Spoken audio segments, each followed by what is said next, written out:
جو حدیث کے اندر آتی ہیں، ایک کشمش ہے، کھجور ہے، جو ہے اور گندم ہے۔ یہ چار چیزیں،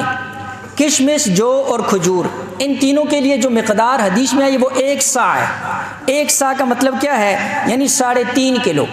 اگر کوئی کھجور کے اندر ادا کرنا چاہتا ہے تو 3.5 کلو کھجور دے دے، یا 3.5 کلو کھجور کی قیمت، یا اگر کشمش ہے تب بھی، اور اگر جو ہے تو تب بھی، اور اگر گندم ہے تو نصف سا، 1.25 کلو۔ تو اس وقت جو ہے نا جو صدقہ فطر اگر رب نے توفیق دی ہے، جیسے آج کل جو ہے نا جی کئی آپ کے سامنے اس طرح کی چیزیں علماء نے لکھا کہ ہم جو ہے نا جی دنیاوی چیزوں کے لیے، بلکہ بطور مثال کہتے ہیں ایک موبائل کا اگر پیکج بھی لگانا ہے نا تو وہ بھی ہم جو ہے نا جی مہینے کے اندر کتنے پیکج، لیکن جب صدقہ فطر کی بات آتی ہے سال میں ایک ہی دفعہ ہوتا ہے، سال میں، اور صدقہ فطر کے اندر ہم وہ کم سے کم والا تلاش کرتے ہیں، غریب بھی اور امیر بھی، جس کو اللہ نے بہت بھی دیا وہ بھی وہ کم سے کم والا تلاش کرتا ہے۔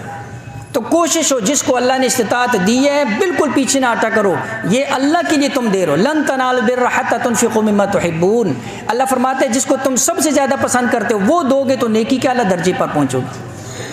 تو اس لیے اگر کشمش کے اعتبار سے ہے تو یہ ایک بندے کا فطرانہ 4200 روپے بنتا ہے،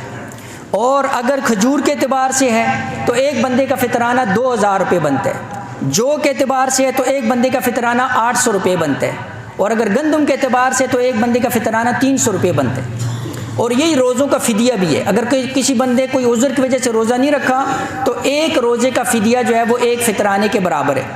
اگر کسی نے پورے مہینے کا روزہ کسی عذر بیماری کی وجہ سے نہیں رکھا تو پورے مہینے کا جو ہے روزوں کا فدیہ وہ 9000 روپے بنے گا گندم کے اعتبار سے۔